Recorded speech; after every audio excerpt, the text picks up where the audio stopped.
I want you guys to understand that overall, there's this concept I want you guys to look at and understand that money is a tool. Hey, this is Blake Sloan. I've been selling real estate over 14 years. Our team of highly trained professionals, along with our unmatched marketing, has sold thousands of homes here in the Myrtle Beach area, and this is how we do it. And there's all these connections between these parts we talk about, and I'll teach you on it a little bit later. There's two things we talk about. One's called, this is super, super high, like low level, just basic intro stuff. But I'm just framing it up next week. We talk about the seen. There's this unseen. Right? But to talk about that initially, let's say a balance sheet. Anybody knows what a balance sheet is? What's a balance sheet? Are you part of the income statement? What's a balance sheet? Yeah, income statement will be income and losses. But look at a balance sheet to be what? Assets and liabilities. Super simple, right? So what's an example of asset liability? Asset, real estate. So asset would be what? A.K.A. the house? Liability would probably be a damn brand new car if you're driving around. Well, let's connect with the house first. Yep. So that'd be the mortgage. So let's say the house is worth $1 million. This would be simple math. Mortgage is $500. What's my net? 500. So I'm fat 500 and good. And so a lot of people don't take time to do this in their business. And so my one goal for you, and I was talking about this a lot, is like we have a lot of people who are very good at getting them 6 figures, make 6 figures, then they don't really know what to do with that. And I want to get to a place where we can help you every year for 5 years buy one property that pays you cash flow to hopefully get you a $5,000 a month cash flow in 5 years here. That'd help out a lot pretty easily, not to mention that the overall value of the asset that continues to go up long term. So we're going to put a lot of pressure on that and a way for me to map out for you all doing that, but I got to teach you about some of these things that are important. What are some other examples here? Cash is one. Asset, right? What's the other side? Debt, right? Most of that case would be unsecured debt. It'd be things like credit cards, whatever it is in that scenario. But it's important for us as business people, and you all in business for yourself, along in a partnership with me here, it's important for you to do what? To know this. And why I want to teach you, a lot of people don't realize their business is up 244%. Or they made 6 figures in the last 365 days. Or whatever it is. And so it's important for me to understand those numbers at a much deeper level so I can do what? Make really good decisions with confidence. If I know here's what I got going on, I can step in and make good decisions. And so I want you guys to become students of this so we can help you make good decisions and make, obviously, calculated decisions to help grow your wealth a lot faster. Does that make sense? And so that's where I want to get us to that next level. We're very good at getting people to $100,000, $200,000, $300,000 here, but I really want to help you get to a 7-figure net worth. But we got to understand these pieces here of what this is, right? Another one will be example of what? Vehicle? Depends. But yeah, so I mean, it's an interesting concept. It's not as natural, but it's still technically, if you're doing a balance sheet for anything, you put that on there. Here's the thing. I don't want to get too deep down the rabbit hole, but if I'm doing it with my account at a high level, I have that asset, but I can now depreciate that asset, and I can get a tax benefit from that. Same thing I can do here with my commercial real estate, whatever else. Does that make sense? But it's important for us to get to that next level, so I always want to know what my true net worth is, what's going on, so I can keep doing what? Watching that build. A lot of times we just spend money blindly, but that's one thing I want you guys to get good at when we have people making a lot of money. So the crazy part about this, though, is what people don't realize is, what determines the value here? What determines the value of these? Or most specifically the house? The market, which is what? No, what specifically? But supply and demand deeper than that? What a buyers want to pay. So in essence, that value of a lot of these assets are determined by what? People. Humans. Right? It's crazy to think about these fixed assets that we have here, whatever you want to look at, hard assets, are determined by an actual human. I want to introduce this thing we talk about a lot. That's this thing called human life value.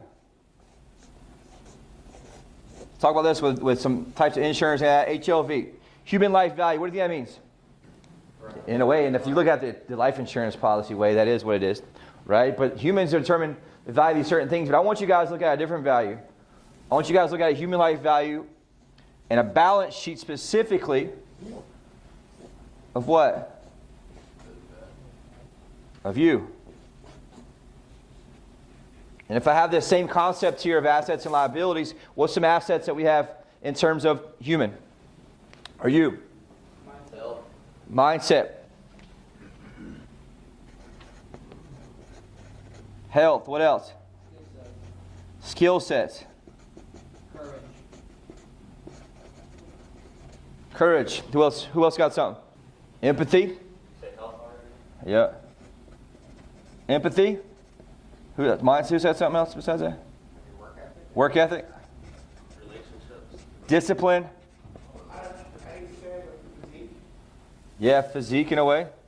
Physicality. It's a great one. Now, so what are some liabilities here? What are some liabilities? Vices. Diet. Vices. I like that one. That's a good one. Vices. It could also be a health, right? Yeah, time management. Right? Time management, we'll put TM.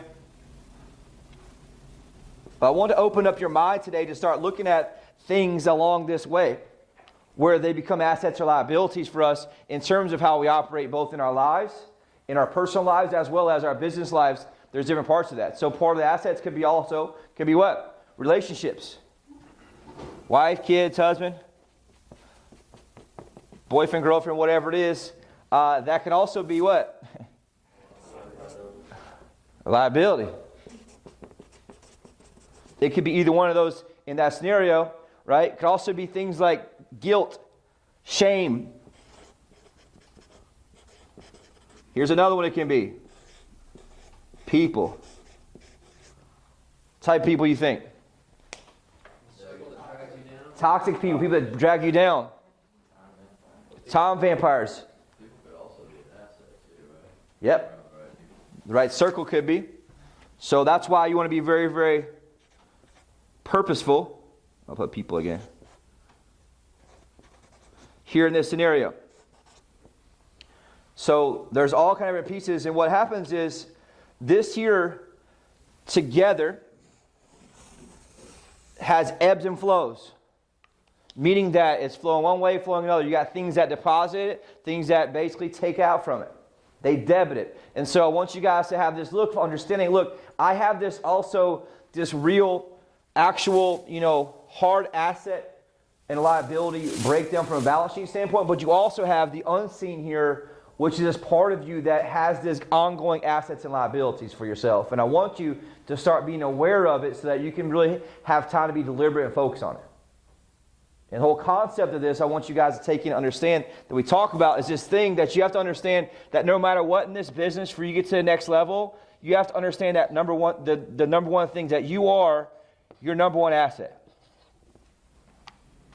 More so than business, more so than a house, more so than real estate, than cars, than cash, and any of that, you are your number one asset. What do you think that is? You make it all possible and also can do what? Make it all go down. One or two bad decisions, one or two bad months, one or two bad advice from people can make sure this here goes down to the bottom. You make some very, very bad decisions in terms of life. Very quickly. Or what happens to most of us? Do really good, start building up physical assets, right? We kind of deplete some of the stuff on the unseen assets. And all of a sudden these liabilities get up, and then what happens to us? As salespeople, as people, as humans, as anything. Self-destruct, which also is what? They burn out. And so I want you guys to consider today that you want to start treating yourself as your number one asset continually to make sure that I don't get that point. I see this happen over and over and over and over. People come in, they make more money than they ever dreamed of, make more money than they ever have their whole life. They have the life they dreamed about just 1 or 2 years ago. Then all of a sudden what happens? They get totally burned out and say, this is not for me. Meanwhile, they just look back and they dreamed about that type of life just 2 or 3 years ago. 1 or 2 years ago. Like self-sabotage. 100%. There's different layers we'll teach on this, and some of that goes back to what your internal temperature is and what you believe that you deserve as a person. And so this goes back to the asset and liabilities of what you deserve, what you believe you deserve. And so then we tend to self-sabotage that and bring us right back down to where we started at again. or we allow toxic people in our lives to bring us back down. This is what you see happen the most of the time, and this is what creates generational poverty. They spend all the time focused, number one, on who? Their relatives or somebody else, that they can never get themselves out of water. So they're stuck just treading water, treading water, treading water. They can never get themselves into power and actually help other people. So this is going to be controversial for some, but it's important to understand and look at is what do you think your number 2 asset is? That you're your number 1 and your wife, husband, kids are number 2. That's it. You can't make somebody else happy if you're not happy. If you've ever been in a place where you're trying to be there, you're trying to be present, I've done it a million times. I'm trying to be present, trying to be happy. People around me are happy. For example, my wife's happy. And so I want you to take anything from today to focus on that you are your number 1 asset in all areas of life, no matter what. And that if you don't pour into your own cup consistently, you're never going to be able to pour into the cup of anybody else. Say it again. If you don't pour into your cup deliberately, I think purposeful, right, over and over and over, you're not going to be able to pour in anybody else's cup and understand that. And it wasn't until I started looking at life that way. Before, my business was always number 1 in that scenario, but what happened was I'd sacrifice myself in order to have the business, and that the business would be up and down and up and down and up and down and up and down, versus making sure that my number 1 asset, me, is rock solid so that I can then do what for most people, obviously, if you don't have a wife and kids, this will be your number 2. But my number 3 asset is what? Business. Because here's the deal. If I focus on number 3 and not number 2 and I have a wife and kids, what happens? For some of y'all, you're going to lose at least half of number 3. You guys with me? I see why this goes now? So many people screw this part up and they do this vicious cycle of over and over and over again.